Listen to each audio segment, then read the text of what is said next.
CSS की file ली यहाँ पर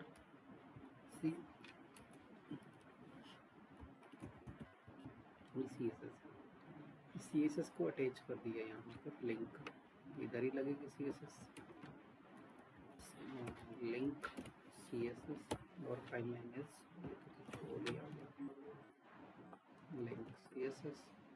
फाइल नेम क्या है 1.css, अभी जो लिखा है 1.css। यहाँ पर हम एक क्लास बनाते हैं, जैसे क्लास बना दी बॉक्स नाम से डॉट बॉक्स, और ये कहा कि इसके अंदर इसका जो कलर है इसमें फॉन्ट फैमिली चेंज कर दिया कर्सिव, और फॉन्ट साइज भी इंक्रीज कर दिया है 30 पिक्सल, फॉन्ट अपर की वो भी लगा देते हैं, text transform upper case capital letter. इस क्लास को हमें डाउन के थ्रू अभी थोड़ी ना आ रहा होगा, इसमें कुछ भी नहीं आ रहा कलर वगैरह।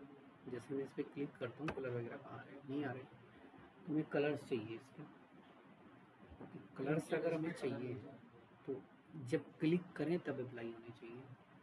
तो यहीं पर डायरेक्ट लगा दोगे, इवेंट लगाने की डायरेक्ट चल जाएगा। यहाँ पे हमें लगाना है h1 dot add class, add function है ऐड, या फिर यहाँ पे क्लास नेम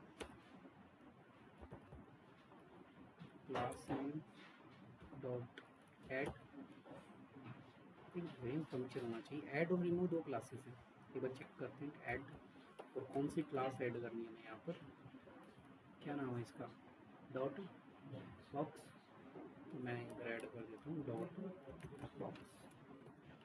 देखते हैं इधर ऐड होती है नहीं।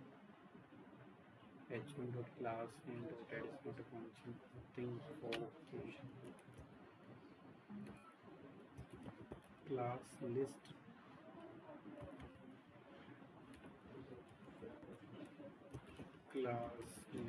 dot add in case I think class list dot add है इसमें फंक्शन, जहाँ तक का आइडिया है हाँ वही ऐड फंक्शन क्लास लिस्ट। तो क्लास नेम की जगह हम लेते हैं क्लास लिस्ट टेस्ट इट।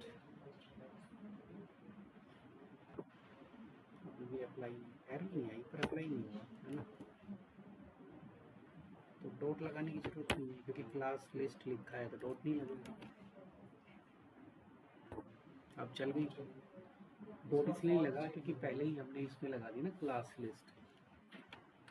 तो इसका कलर चेंज करना है, कलर यहाँ फॉन्ट भी हुआ है, साइज भी हुआ है, अपर केस भी हुआ है, सभी तो चले हैं एक साथ में। और अगर हम कलर अप्लाई करेंगे ग्रीन कर दिया,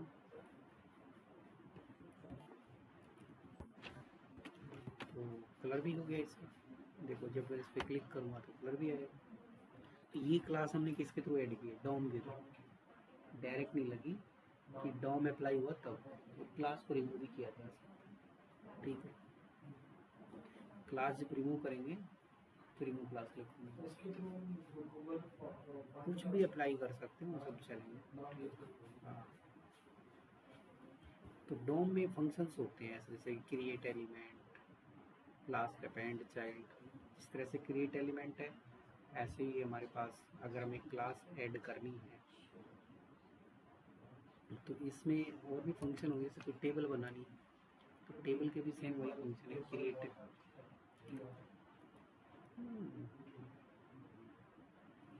जैसे नीचे मैं यहाँ पे करता हूँ direct document dot create table को, तो देखो डायरेक्ट बन जाएगी, टेबल डायरेक्ट बन जाती है। अब मैं कुछ फंक्शंस यहाँ शो भी कर देता हूँ कि टेबल से रिलेटेड फंक्शन, इसे मैं लगा देता हूँ डॉम टेबल रिलेटेड, कोई नहीं जहाँ भी डल रहा है टेबल रिलेटेड मेथड्स कौन कौन से। तो टेबल रिलेटेड मेथड जैसे कि इंसर्ट रो फंक्शन आएगा, कैप्शन बनाने के लिए फंक्शन कौन सा है क्रिएट कैप्शन, हेडिंग बनाने के लिए क्या है क्रिएट। अभी इसके अंदर फंक्शंस हैं डॉम के सारे। फुटर बनाना है तो क्रिएट, टी फुट रो ऐड करनी है तो इंसर्ट रो, 3 फंक्शंस के थ्रू हम इस पर काम कर सकते हैं। जैसे अभी था ना क्रिएट एलिमेंट के लिए क्या बन गया, देखो बना के दिखा रखा, एक आईडी ली टेबल, उसमें रो ऐड की, उसमें सेल नंबर 0 पे जाएगा, सेल नंबर 1 पे जाएगा, न्यू रो डॉट ऐड, और डेटा उसके अंदर चला जाएगा, एक टेबल बन जाएगी। रन करके दिखाऊँ उसको, चल जाएगा। यहीं पे हमारे पास ये फंक्शन है add row, add element by ID table, ठीक है। तो यहाँ पर हमने टेब एक बटन दिया, यहाँ नहीं लेना ना, HTML के अंदर हम एक बटन ऐड कर देते हैं, ठीक है।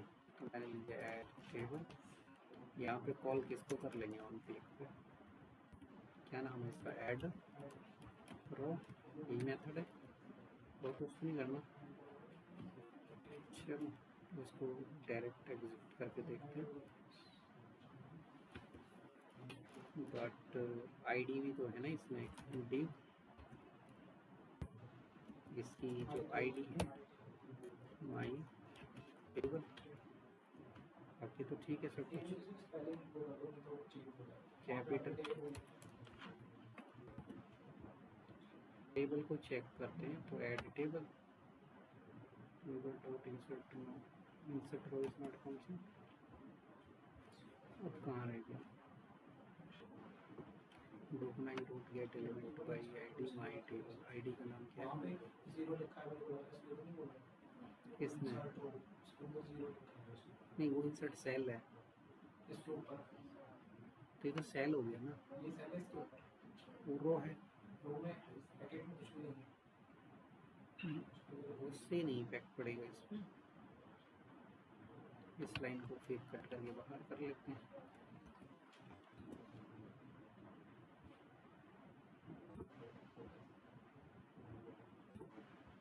Insert row is not a function.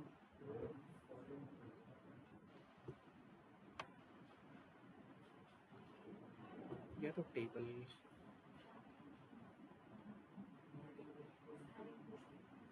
इसको मैं टेबल में ही कवर करता हूँ, डिव से वर्क नहीं कर रहा है, तो यहाँ पे ले लेते हैं टेबल,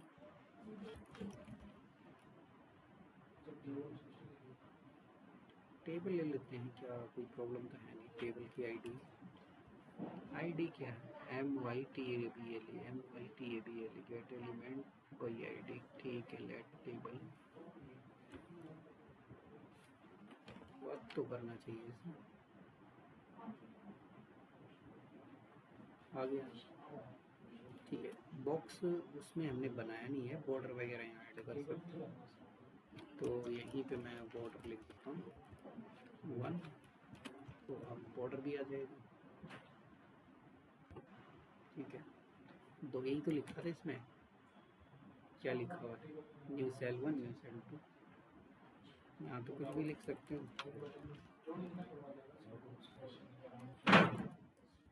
ये कोर्स का नाम ऐड कर दिया इसमें, तो जब हम इस पर क्लिक करेंगे तो कोर्स का नेम क्या होगा, ऐड हो गया नाम, कितनी बारी कर लो तो आएगा, नेम तो चेंज होगा, तो डायनामिक बनाना, वो डायनामिक बनाना पड़ेगा उसको।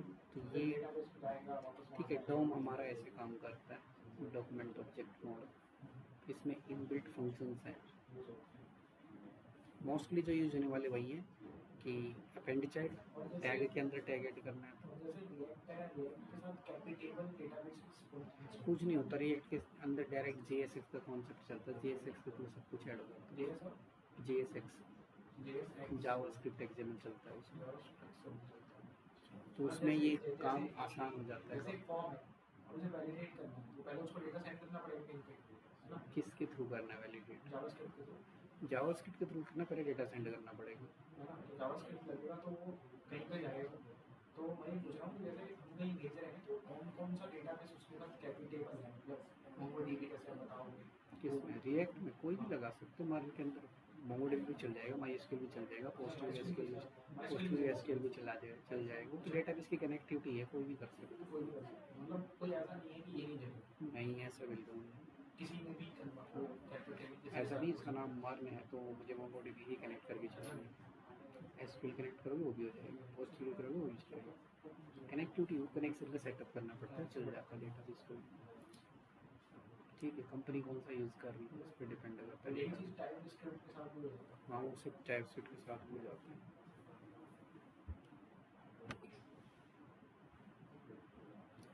क्लियर। चलो इसी में कुछ जो चीज़ें पता होनी चाहिए डाउन वगैरह क्या है, तो इसमें जो पता होना चाहिए वो है local storage, session storage, cookies वगैरह। लोकल स्टोरेज का पता होना चाहिए, लोकल स्टोरेज क्या है, लोकल स्टोरेज, सेशन स्टोरेज और कुकीज़। इसी में कर देता हूँ मैं।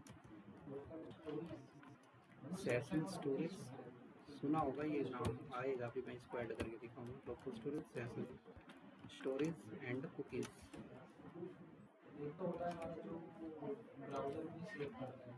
ब्राउज़र में ही सेव करेगा ये सब कुछ। लॉग आउट करोगे, जब तक लॉग आउट नहीं करोगे आप वो नहीं कर पाओगे, सेशन आपको चलता रहेगा। वो बैकएंड के थ्रू होगा ना, बैकएंड के थ्रू मैनेज होगा।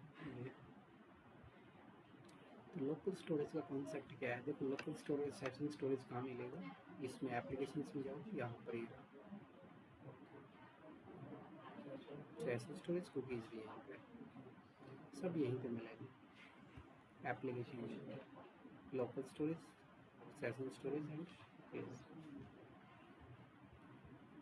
लोकल स्टोरेज वही है, टेम्परेरी डेटा को स्टोर करना है हमें इस तरीके से, ताकि बार बार बैकएंड को कॉल ना लगाना पड़े। एक बार तो लगाना ही पड़ेगा, जैसे लॉगिन हुआ तो लगेगा बैकएंड के पास, फिर वो लॉगिन हो गया है तो उसको बार बार बैकएंड के पास जाएंगे तो थोड़ा टाइमिंग कम ज़्यादा हो जाता है। उसको रिड्यूस करने के लिए स्टोर कर लेते हैं लोकल स्टोरेज। जब लॉग आउट करते हैं तो लोकल स्टोरेज को खाली कर देते हैं। तो एक्सेस करने, डेटा को एक्सेस करने का टाइम क्या है, वो रिड्यूस हो जाता है, फास्ट आता है डेटा हमारे पास। तो लोकल स्टोरेज और सेशन स्टोरेज में कॉमन फंक्शंस हैं, जैसे local storage dot gate item, ये फंक्शन है। पर पहले उसमें गेट करने से पहले उसमें डेटा भेज देते हैं। क्या भेजा हमने? Set item. इसके अंदर मैं क्या भेज रहा हूँ? ऑब्जेक्ट पास कर रहा हूँ, जिससे हमने एक ऑब्जेक्ट बना दिया, पर्सन नाम का मैंने एक ऑब्जेक्ट बना दिया। उसमें लिख दिया पर्सन की जो आईडी है 101, टाइटल इज, ये डाल दिया मैंने इसको, ठीक है। चाहो तो यहाँ पर सिटी भी ऐड कर देते हैं।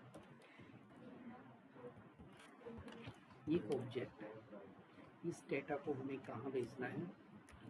लोकल स्टोरेज में जब भी डेटा भेजोगे तो सेट यूज होगा, सेट आइटम। उठाना है तो गेट आइटम, भेजना है तो सेट आइटम। अभी देखो मैं लोकल स्टोरेज में भेजता हूँ, इसके अंदर दो चीज़ें पास हो, फर्स्ट की, देन उसकी वैल्यू। फर्स्ट वाला पार्ट क्या होता है? की होता है। सेकंड वाला पार्ट क्या होता है? उसकी वैल्यू। जिससे यहाँ पे मैंने लिख दिया पॉथ, इसका नाम क्या रखा मैंने? पॉथ। और इसकी वैल्यू क्या होगी? पर्सन। वैल्यू क्या होगी इसकी? पर्सन। चेक करो, देखो लोकल स्टोरेज में जाए तो ऑथ नाम की क्रिएट हुई है, बट इधर क्या आ रहा है? ऑब्जेक्ट। ऑब्जेक्ट इसलिए आता है क्योंकि ये जो ऑब्जेक्ट है ना, ये जो ऑब्जेक्ट है ये जावास्क्रिप्ट का ऑब्जेक्ट है, उसमें स्ट्रिंग की फॉर्म में स्टोर होता है, तो इसको कन्वर्ट करके भेजना पड़ेगा। तो इसको कन्वर्ट करने के लिए हमारे पास फंक्शन होता है, इसको जेसन में कन्वर्ट करना है। तो फंक्शन होगा जेसन डॉट स्ट्रिंगिफाई, ये कन्वर्ट करना है। तो ये फंक्शन क्या करेगा? जावास्क्रिप्ट के ऑब्जेक्ट को जेसन में कन्वर्ट कर देगा। अंदर ऑब्जेक्ट का नाम क्या है? पर्सन। अब डेटा उसमें पहुंच गया, देखो जरा इन्वर्टेड कॉमा आ गए ना इसमें, ये पहुंच गया। वो जेस ऑब्जेक्ट हमेशा जेसन के फॉर्मेट में जाएगा लोकल स्टोरेज में, ठीक है। तो ये हमारा स्टोर हो गया। तो डेटा स्टोर करना, अब एक्सेस करना होगा तो क्या होगा? एक्सेस करना होगा तो हम लिखेंगे local storage dot gate item. अब आइटम में लिखना है की का नेम क्या है? ऑथ। तो यहाँ पे मैंने लिख दिया ऑथ। छोटे में कर लेते हैं, कैपिटल में थोड़ा सा प्रॉब्लम ज़्यादा है, बार बार कैप्स लॉक पर एक्स करना पड़ेगा, ठीक है। अभी तो डेटा स्टोर है, पहले वाले को रिमूव मार देते हैं। ठीक है, डाटा तो सेम ही है दोनों में।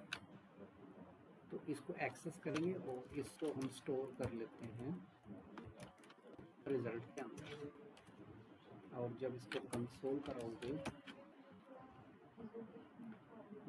कंसोल पे देखो मतलब क्या आ रहा है, जेसन आ रहा है, होना क्या चाहिए JS। तो अब इसको फिर से कन्वर्ट करना पड़ेगा। तो कन्वर्ट करने के लिए, अब वापस कन्वर्ट करने के लिए पार्स फंक्शन यूज होगा। पार्स अभी मैं लगाऊंगा तो देखना यहाँ पर जेसन डॉट पार्स, ये फंक्शन लगेगा इसमें। ये दो फंक्शन है, एक JS टू जेसन, एक जेसन टू JS। ये वापस देखो, अभी यहाँ पता लग जाएगा, अब दिख रहा है अलग से JS ऑब्जेक्ट दिख रहा है मतलब प्रॉपर यहाँ पर। इन्वर्टेड कोमा क्या हो गई, रिमूव हो गई, डबल कोट्स हट गए ना यहाँ से। हाँ तो JS बन गया। अब इसका डेटा अगर यहाँ दिखाना है तो यहाँ दिखा दो, document dot body dot inner HTML के थ्रू दिखा सकते हैं क्या दिखाना है, RES डॉट टाइटल दिखाना है। तो टाइटल एक्सेस हो गया इधर ब्राउज़र में, ब्राउज़र में एक्सेस हो गया ना, कुछ भी निकाल सकते हो इसमें।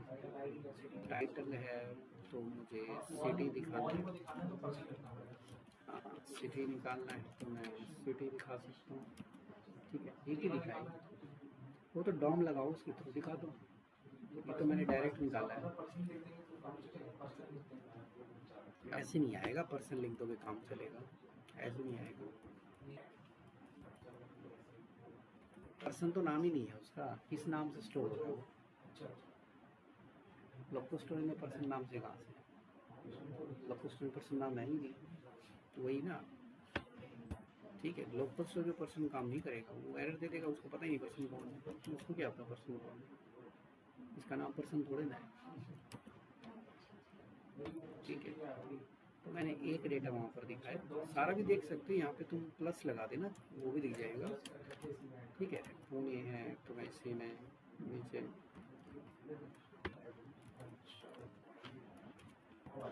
ठीक है दिखा सकते हो उस तरीके से। कॉन्केटेनेशन कर दिया ना, कॉन्केटेनेशन के थ्रू एक्सेस कर सकते हैं। ठीक है, तो ये लोकल स्टोरेज हो गया। जितने लोकल स्टोरेज को अगर खाली करना है तो मैं लिखेंगे लोकल स्टोरेज डॉट क्लियर। क्या क्लियर, लोकल स्टोरेज किस में था, एप्लीकेशन। क्लियर मतलब सबको हटा दो, और एक होता है क्लियर आइटम, रिमूव आइटम, किसी एक को हटा दो। क्लियर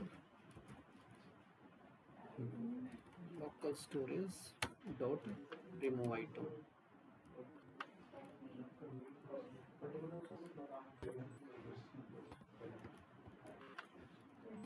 इसको बताना पड़ेगा की का नहीं, ये एक कोई हटाएगा, क्लियर सबको हटा देगा। दोनों में से कोई भी यूज कर सकते हो रिक्वायरमेंट के अकॉर्डिंग। जितने फंक्शन लोकल स्टोरेज में same to same function session storage में, सेम टू सेम किसमें सेशन स्टोरेज।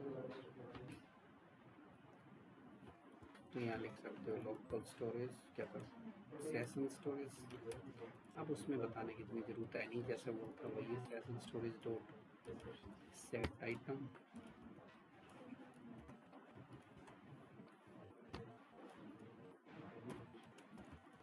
ये कहाँ पे स्टोर हो गया, सेशन में चला गया।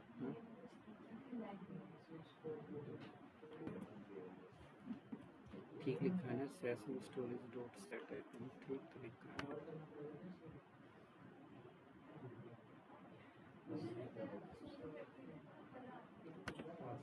आ गया रिफ्रेश,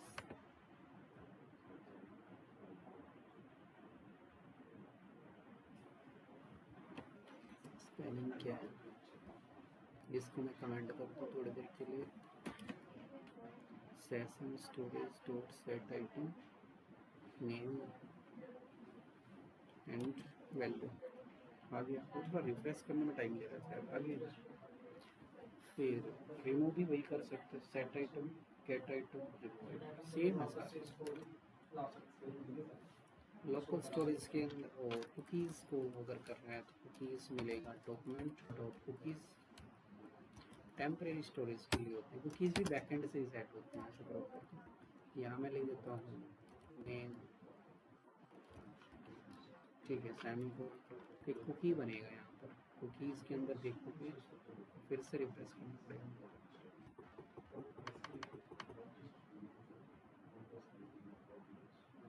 देखो एक नेम सेट हुआ है कौन सा, डुकेट।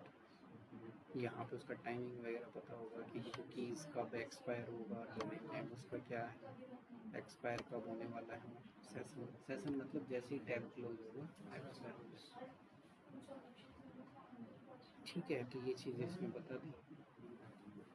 Math object, date object, array, कल मैं उसकी जावास्क्रिप्ट को फिनिश करने की कोशिश करूँ। ठीक है,